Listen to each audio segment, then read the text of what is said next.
Hey there. As a listener of this podcast, you must be at least somewhat into the whole true crime genre. But did you know that true crime is the most common topic among top-ranked podcasts? To be specific, the Pew Research Center reports that in 2022, almost a quarter of top podcasts are primarily about true crime. Welcome to Lee Enterprises' late edition Crime Beat Chronicles. I'm your host, Nia Cardona. In the next two episodes, we're going to explore a very niche area of true crime stories, the obsession that fans seem to have with killer wives and mothers. But how does one even begin to tackle such a complex topic? Enter Diane Berg. She's a professor at Clark University and the author of the article, What's Behind Our Enduring Fascination with Wives and Mothers Who Kill? Her research traces this phenomena back to literature from the 1500s and 1600s, with clearly printed details of the early fascination that people had with murderesses. And here's my interview with Diane. Just to kick things off, why don't you just tell me a little bit about yourself and your background and what you do nowadays? Okay. That's kind of hard to answer. I mean, okay. Well, once upon a time, before I decided to become an academic, I was the education program manager at a museum of medieval and Renaissance arms and armor in Worcester, Massachusetts, called the Higgins Armory Museum, which is now sadly defunct. I left years before it went out of business. But while I was there, I learned a great deal about armor and weapons and warfare and medieval politics and things. I was always very interested in medieval Renaissance history and literature, but not so much that side of it. But it kind of opened up a different window into these things for me doing that work. And when I left there, I realized that what I had enjoyed most about that job was researching and developing education programs. So essentially, going down research rabbit holes and writing things up. So I went and I got a master's degree. And I did the master's degree basically to see if I wanted to get a PhD. And after I had finished that, then I decided that I did indeed want to get a PhD. So my doctoral dissertation, focused on kind of literary representations of true crime between about 1550 and 1650. And it was very interesting because the thing that jumped out at me when the project first started, the sort of germ of the project came about by accident when I was researching something completely different, and I came across this pamphlet about a woman named Margaret Vincent. And in 1616, she strangled two of her children. She had three. One was away at the wet nurse and so was spared. And she did so because she believed that she was saving them. She was saving them. She was taking them out of a sinful world. And her reason for this was that she wanted to convert to Roman Catholicism. And she thought if they didn't do that, then they were going to be damned. And her husband was not on board with that because basically being a Catholic was essentially illegal in early 17th century England. So she did this bad thing for what she believed were good reasons. And this just rang a bell in my head because back in 2001, this woman named Andrea Yates in Texas, who was an evangelical Christian, she strangled and drowned all five of her children. And like Margaret Vincent, laid them out neatly on a bed and said afterwards that she had done so in order to save them. And so this really kind of struck me. And I wondered how many other cases were there out there like this? Because we always hear about mothers who kill their children as being, evil monsters, or they want to get rid of the kids because they want to start a new relationship, or there's all these kinds of lurid stories that have been in the news just in the past 30 years or so. I think someone like Casey Anthony, right? But what about good mothers, right? What about good mothers who do this terrible thing for what they believe at the time are good reasons? And then, of course, we've just had this Lindsay Clancy case here in Massachusetts, which is unbelievably tragic and is kind of still evolving. In Andrea Yates's case, postpartum psychosis was at play. In Lindsay Clancy's case, it certainly sounds as if postpartum psychosis was at play. We can't know what was going on with Margaret Vincent. in 1616, but she did have a new baby at the time. So, I can't prove it. But I have my theories. So anyway, that particular story, stumbling upon that particular story, was the kind of impetus for my doctoral work and for most of the things that I've published since. And I'm actually about to teach a class focused on these kinds of stories. Mm-hmm. And that leads us here today, which is why I'm talking with you. We had found that piece, what's behind our enduring fascination with wives and mothers who kill. Because of all the things you said, it's just the women as the monsters, and it's they're so few and far between that, people latch onto it and are fascinated by it. So we'll just kind of jump into the piece that you've written today. Thank you for that, all that backstory leading us up to Margaret Vincent, Andrea Yates, and we'll get more into the modern day examples and parallels that you drew, even with that Utah mother, which is how you started your article. Right. But I kind of just want to jump into, and maybe this is just me fangirling, but the Tolstoy quote that you popped in there, "Each unhappy family is unhappy in its own way," was a really good way to kick off why this could be a source of interest for a lot of people, looking at, other people and being like, oh, that's another family's problem, and that can't happen here. And we'll get into all of that. The first thing I want to jump into is, you mentioned how true crime is nothing new.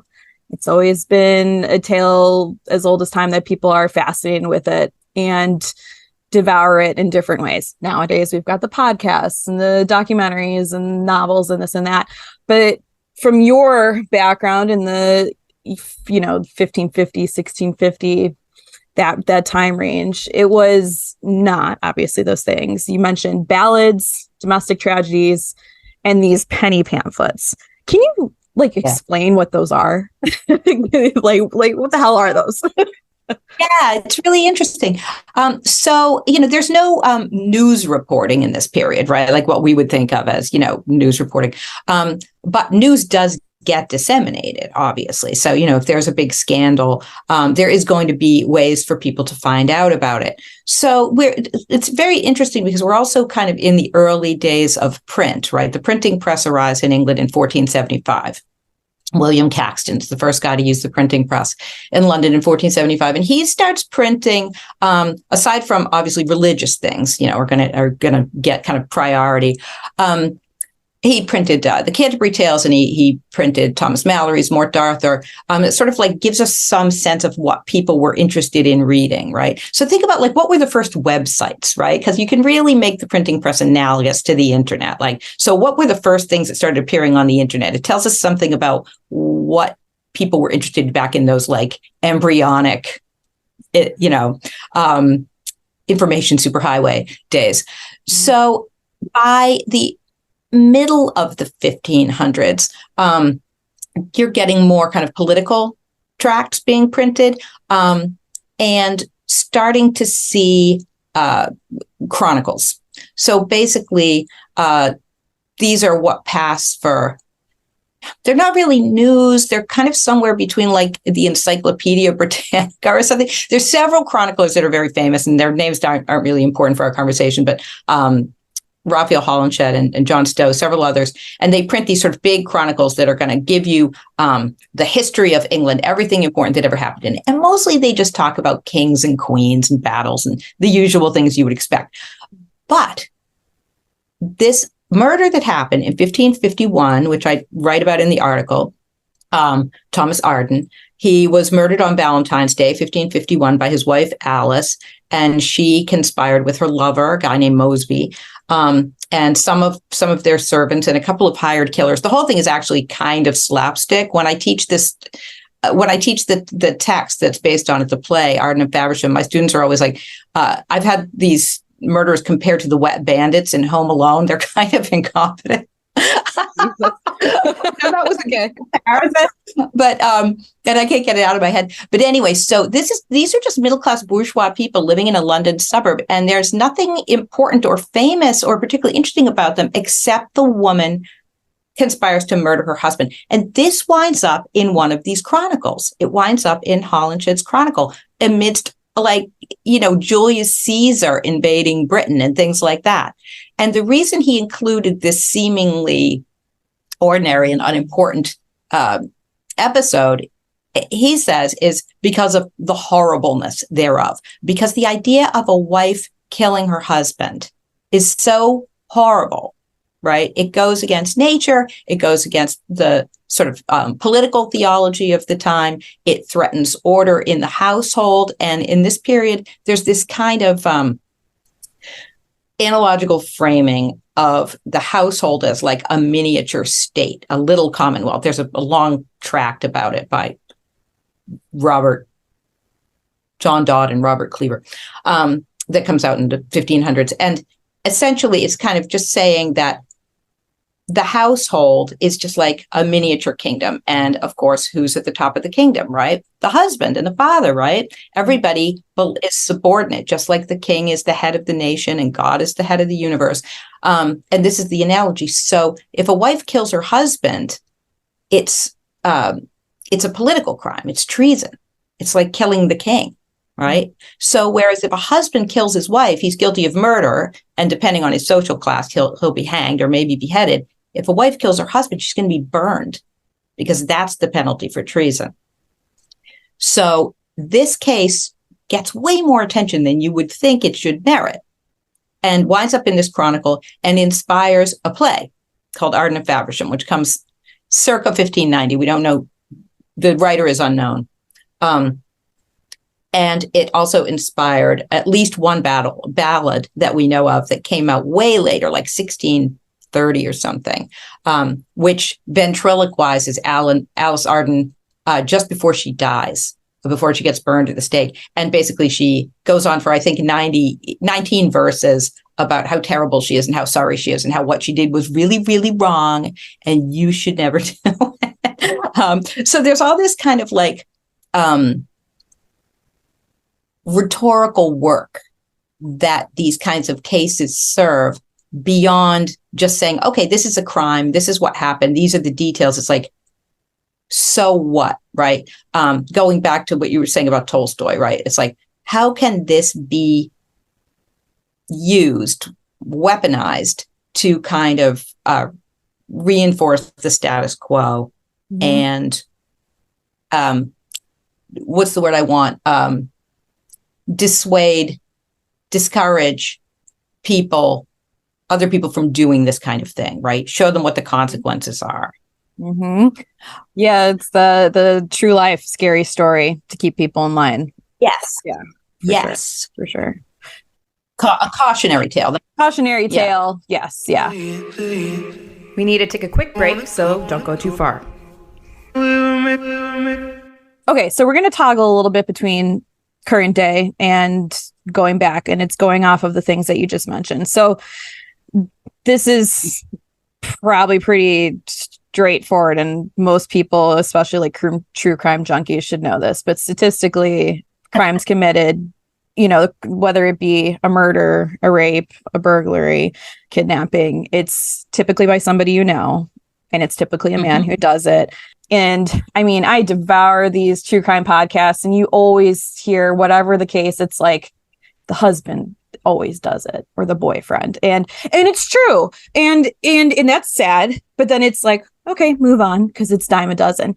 So when you've done your research, right, it's just a Tuesday, right? Right. It's a Tuesday. Oh, that's sad. And then it's like, so like when you've done your research in on all your historical, literature and all whatever have you, my guess would be that you haven't seen men as portrayed in these cautionary tales as much as, Margaret Vincent or Alice Arden that you mentioned.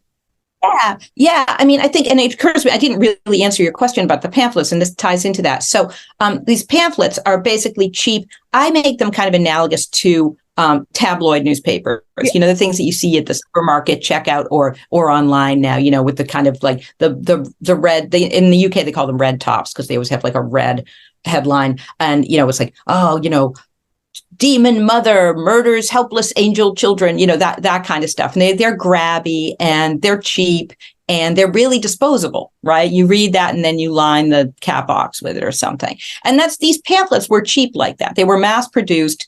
You could buy it. They're lurid. They always featured these like really kind of lurid woodcuts showing somebody hacking someone's head off or strangling a baby or whatever. And the funny thing is that they're really kind of like early modern clip art. They reused the images over and over again and just changed the headline, which I think is really funny. They're sort of like memes. Yeah, no kidding. Yeah, they are. They're like memes. So anybody would look at this image, even though it's been used like 6 different times for 6 different contexts. It's like, oh, well, that's like, somebody strangling their wife or something, and it's just like, what this is going to be about. So, yeah, I think I wrote a lot about this, the way male perpetrators and female perpetrators are portrayed in these kinds of texts. So, yeah, the pamphlets for sure, because they've got this kind of, again, the rhetoric is so similar to what you see in these tabloids that it's funny. It's really kind of like overwrought, really over the top, kind of hysterical. Do you remember Nancy Grace? She used to be on TV. She used to always follow. She'd be like, if somebody murders their kid, she's the one on TV. Like that kind of tone, that like screaming, outraged, but kind of like titillated. It's like, yeah. Oh, I'm like pointing the finger. These people are monsters, but I love it. Mm-hmm. The tone is very, very, very similar. So when a man does this kind of stuff, he's definitely, what he's done is wrong. So a man like kills his family or something.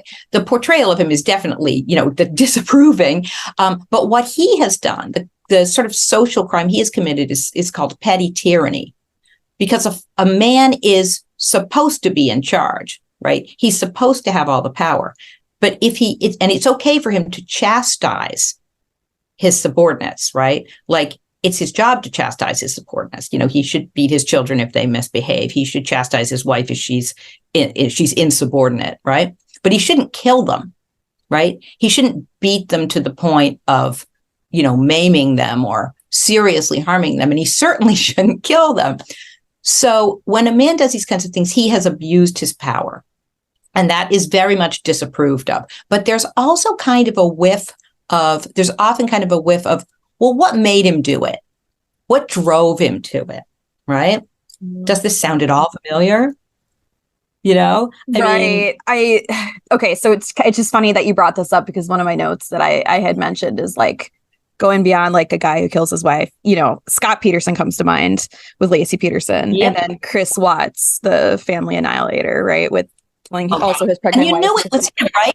The minute you see, every time these stories hit the news, like, I often just sort of have news on when I'm cooking in my kitchen, and these things come on, and I'm just like, I've got like a wooden spoon in my hand, and I'm like, he did it. Like, I know he did it. Like, he definitely did it.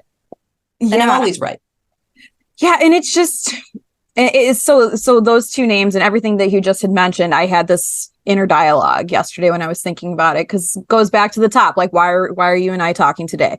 Why do we care so much when it's a wife and or mother, as opposed to the husband? We can be like, oh, Chris Watts and Scott Peterson, like those guys are terrible and they'll rot in hell. But again, it goes back to when it's a woman, it's that monster, it's the evil. And then I kind of had this own thought dialogue. I'm a mother myself, and I'm actually pregnant. I'm going to have a baby in 4 weeks. Congratulations. Thank you. So I'm kind of like, going through all of these things, and, very much in the, what makes me different from these other women who have done this historically or in more recent history. But the thing that comes to mind is there is just something so grabbing about when women do this, because you carry the child for so long and you birth the child, and it's so much more intimate than the father who's removed and can kind of clean his hands in the sense of when there's a murder. You can kind of, and that's because he's not involved so in the natural process of pregnancy and birth. So yeah, when there are these women historically or modern day that do this, it's like, how, you just sit there and go, how could this happen? And that's where we'll wrap up this week. Come back next week where Diane and I discuss how society has evolved or remained the same as far as discussing women's wellness postpartum goes, and how all of that contributes to violence committed by women. See you then.